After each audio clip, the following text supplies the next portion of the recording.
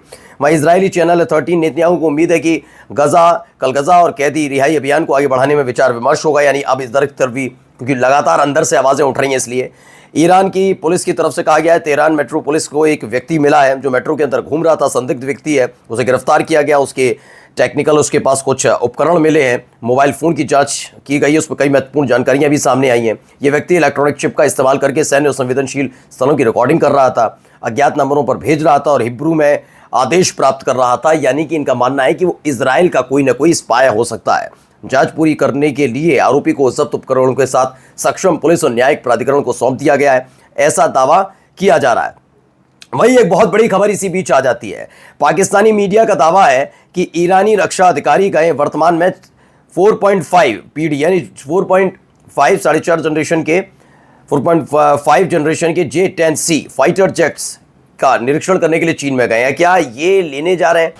क्या ईरान चीन से 4.5 जनरेशन का J-10C लड़ाकू विमान खरीदने जा रहा है? बड़ी खबर है, क्योंकि इसी बीच इजराइल के रक्षा मंत्रालय की तरफ से भी आया कि हम ईरान के साथ अगले युद्ध के लिए यानी तैयार बैठा हुआ है, युद्ध के लिए हथियारों की तोड़ शुरू कर दी है। वहीं ट्रंप का मानना है कि ईरान और इजराइल के बीच युद्ध खत्म हो चुका है, इजराइल और ईरान के बीच संघर्ष फिर से शुरू हो सकता है, शायद जल्दी। ऐसा मानना है, बिल्कुल हो सकता है। अमेरिकी विदेश मंत्री ने कहा कि हम अगले हफ्ते फिर ईरानियों से बात करेंगे और हम एक समझौते पर हस्ताक्षर कर सकते हैं, ऐसा दावा वहां पर किया जा रहा है। इन सब के बीच देखिए क्या क्या प्रोपेगेंडा चलाया जा रहा था, इससे समझिए। न्यूयॉर्क टाइम्स की खबर थी, supreme leaders absence raise alarm in Iran. जबकि कहीं पर भी खामेनेई साहब नहीं गए, पूरे पश्चिमी मीडिया ने इस खबर को चलाया ईरान को तोड़ने के लिए कि ईरान के लोगों तक खबर पहुंचे। ये प्रोपेगेंडा का जो खेल होता है वो आपको समझाऊंगा अभी, पहले इस बात को समझिए। द न्यूयॉर्क टाइम्स की ये खबर है, supreme leaders absence rise alarm in Iran. इस तरह का एक माहौल क्रिएट किया जाता है मीडिया के जरिए कि जिस देश से संघर्ष हो रहा है, अगर वो ताकतवर भी है तो वहां पर ऐसे हालात पैदा कर दो कि जनता ही उग्र हो जाए, उसे लगे कि हाँ हम तो खत्म होने के कगार पर है। ऐसा ही किया कि खामेनेई साहब बंकर में चले गए, गायब हो गए, कभी तो उनकी मरने की खबर भी चला दी थी कि इंतकाल हो गया उनका, शहीद हो गए, बहुत सारी चीजें हुई थी। वो बात अलग है कि जिन जिन ने चलाया उनके मुंह पर चेहरे पर कालिक पुती बाद में, ये एक प्रोपेगेंडा चलाया गया था।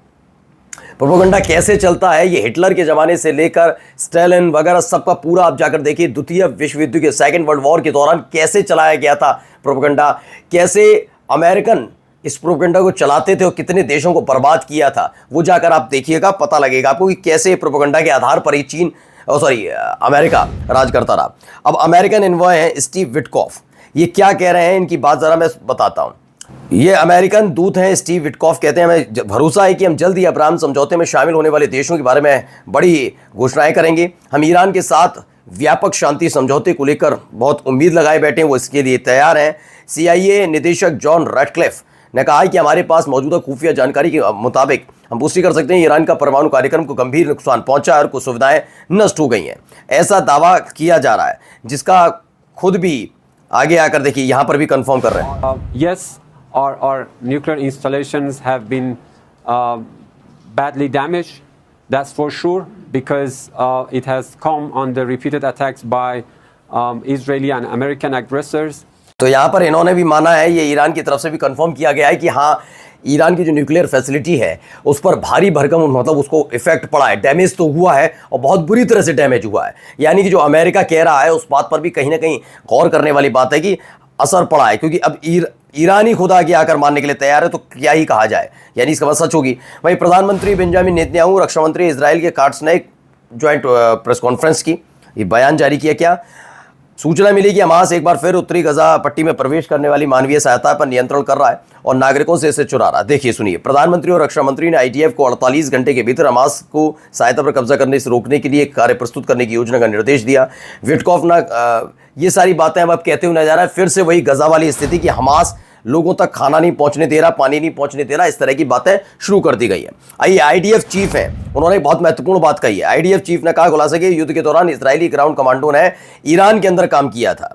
ठीक है, इयाल जमीन ने कहा कि बलों ने मतलब जो सुरक्षा बलों ने ईरानी आसमान और क्षेत्र पर पूर्ण नियंत्रण हासिल कर लिया। परमाणु कार्यक्रम को होने वाले नुकसान को सर्जिकल नहीं बल्कि प्रणालीगत बताया और कसम खाई कि इजराइल ईरान को सामूहिक विनाश के हथियार विकसित करने की अनुमति नहीं देगा। अब यह युद्ध, अभी आपको लग रहा है कि सीज फायर में सब कुछ शांत, लेकिन जिस तरह के हालात इजराइल लगातार बना रहा है ड्रोन के जरिए, कभी किसी और चीज के जरिए, लगता है कभी भी युद्ध भड़क सकता है। नमस्कार।